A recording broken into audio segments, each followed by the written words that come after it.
On November 30th in 1947, the United Nations Partition Plan Resolution 181 was voted upon and passed. What was that historic action? It called for the land that for 30 years had been referred to as Palestine, that it be divided into two states, one for the Arab peoples and the other for the Jews. Neither were to control Jerusalem.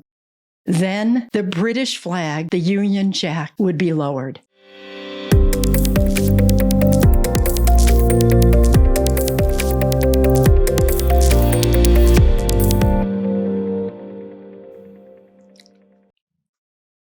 Welcome to Israel Unveiled. I'm so glad you could join with me today. I want to share today about a 2,000-year-old dream that came to pass 78 years ago, and it changed the world. We're still feeling the impact of that today. On November 30th in 1947, the United Nations Partition Plan Resolution 181 was voted upon and passed. What was that historic action? It called for the land that for 30 years had been referred to as Palestine, that it be divided into two states, one for the Arab peoples and the other for the Jews. In addition, neither were to control Jerusalem. It would be placed under a United Nations trusteeship to govern. It further stated that British control and withdrawal from the land would end no later than August 1st, 1948. However, the British announced that it would be completed by Friday midnight on May 14th, 1948. Then the British flag, the Union Jack, would be lowered. At 8 a.m. Friday morning of May 14th, Sir Alan Cunningham, the last British High Commissioner over Palestine, left for Jerusalem on a flight to Haifa, a port on the coast of the Mediterranean Sea. And there he boarded an anchored Royal Navy ship and waited until midnight. At the stroke of 12, that ship and two others with the remaining British forces left in two convoys. The British mandate had ended. But the war to survive and build a Jewish state was about to begin. Throughout the years leading up to the United Nations resolution, there had been much bloodshed between the Arab peoples in the land and the Jews living in the land. British soldiers were often drawn into the conflict as well. Many leaders feared that once the British pulled out of Palestine, it would unleash an all-out war. And because of that, immediately following the passage of the UN resolution, the United States government, along with several Jewish leaders who were part of the Jewish provisional government, urged a 3-month truce and ceasefire between the Jews and the Arabs. They were hoping to postpone any announcement of statehood by the provisional government leader, David Ben-Gurion, once the British left. Much pressure was placed on him by the United States and even those among the Jewish leadership. Ben-Gurion was well aware of the risks of declaring the birth of the state. He and others knew it would mean war, but it would not be postponed another day. 2,000 years of waiting were enough. He met early afternoon of May 14th with the members of the National Council who would vote on the final draft of the declaration of the State of Israel. And as he looked around the table of those who all had labored to reach this moment in time, he gave a warning, and he said, "It is possible that war has been waged against us, and it will intensify through an invasion by regular Arab armies." Everyone present at that meeting knew that those 5 Arab armies were well-trained and well-armed, and they would be facing a small and ill-equipped Jewish force. Any further discussion, the wording of the declaration was finally agreed upon. There wasn't time to properly prepare a document for the 37 signatories of the leaders who represented the various Jewish leaders and communities. And of those 37, 2 were women. Rachel Kagan, who was representing WITZO, the Women's International Zionist Organization, and Golda Meir, who helped raise the needed funds for the new state and was an active negotiator. Both actually were unplanned signers. In both instances, airplane problems prevented the original invitees from being able to actually get to Tel Aviv in time. History records that when Golda rose to sign the declaration, there was prolonged applause.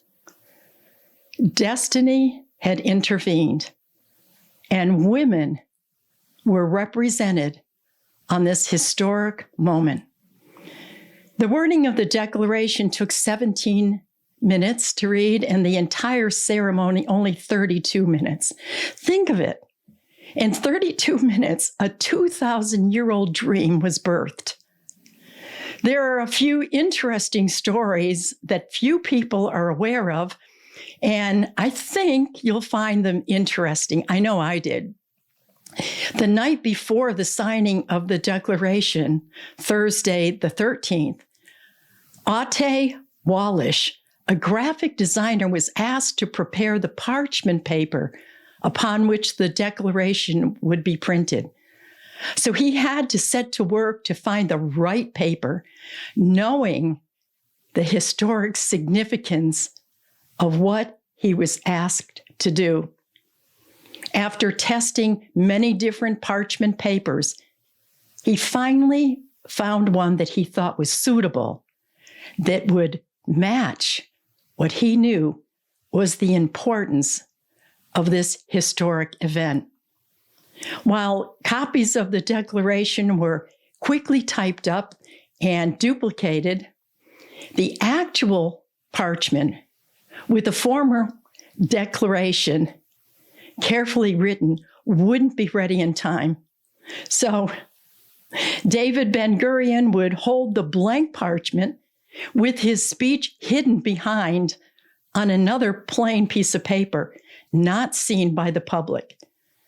The 37 representatives who would actually endorse the blank parchment upon which the declaration would later be added. Invitations to the ceremony were delivered to the attendees on Thursday, the day before the declaration. It was supposed to be a secret for security reasons. The actual site was the Tel Aviv Museum, where this incredible ceremony would take place. That building has a wonderful history all of its own. Just north of the ancient port city of Jaffa, in 1909, 67 Jewish families gathered on the sand dunes. They were drawing lots to build what would become the first Jewish city in modern times. Tel Aviv. It means hill of spring. One of those families were the Dizengoffs, Meir and his wife, Zina. They built a beautiful home on a street that was later named Rothschild Boulevard, named after the wealthy Jewish patron, Baron Edmund de Rothschild. After the death of Zina, Dizengoff donated the home and it became the Tel Aviv Art Museum, housing works of art. What a fitting place to announce the birth of the State of Israel. The building would actually be enlarged and later become Independence Hall, where tourists could visit. So overnight, a team transformed the largest room from the art gallery to one that would provide the backdrop for the historic signing. A large picture of Theodor Herzl, the father of the Zionist movement, was prominently placed at the center of the seating behind David Ben-Gurion. Above that room, on the second floor of the museum, an orchestra was ready.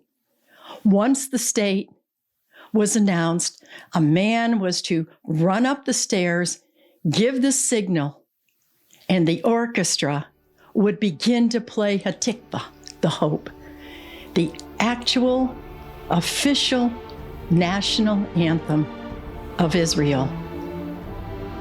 So on late afternoon on May 14th, David Ben-Gurion and his wife Paula arrived to see the streets filled with hundreds of Jewish people. The secret plans were not so secret after all. Every seat in the redecorated room in the art gallery was filled to capacity with assigned seating for the 37 who would actually sign the declaration. And they were seated in place. And at 4 o'clock, Ben-Gurion stood before the silent room, a 2,000-year-old dream about to be declared. Can a nation be born in a day? The answer that day resounded around the world, yes. There was joy throughout the world for Jews eagerly listening on their radios. For many of the leaders in the new Jewish state, there was great joy, tempered, though, by an expectation of a war that would surely come within 24 hours. Several years ago, while I was in Tel Aviv and I was touring Independence Hall, I bought a beautiful book titled The Friday That Changed History, The Dream of the Establishment of the State of Israel. It was written and edited by Dr. Mordecai Naor. On page 29 of that book, one of the 3 leaders of the Haganah fighting force who was present at the signing, Yosef Avidar, clearly remembered that while the new citizens celebrated, and I'm quoting, he said, "We were well aware that the fate of our independence now depended mainly on our strength, the strength of the Haganah, and that it was upon us to turn the recognition of the State of Israel into reality. Better than the others, we knew how sparse our embryonic force still was, how great the advantage of the regular Arab forces was in every sphere, the number of soldiers, their armaments, their equipment, and their supplies. We thought hard about the tremendous challenge and how we would rise to it of necessity, no matter what. The three of us hurried back to the general headquarters to our positions. The new nation was declared Friday, May 14th, 1948, but it would be the sacrifice and the blood of the Jewish who would ultimately establish it. Isaiah 66, verse 8 says, "Who has ever heard of such things? Who has ever seen things like this? Can a country be born in a day, or a nation be brought forth in a moment? Yet no sooner is Zion in labor than she gives birth to her children." The answer was yes, because a nation was born in a day. I hope you've enjoyed this podcast. It certainly proves the faithfulness of God to keep his promises. And he will be faithful to his promises that he's made to us. He will keep them, and he will help us as well. To hear more podcasts about Israel, Israel past, and Israel present, I hope you'll click like and share. So be blessed and shalom.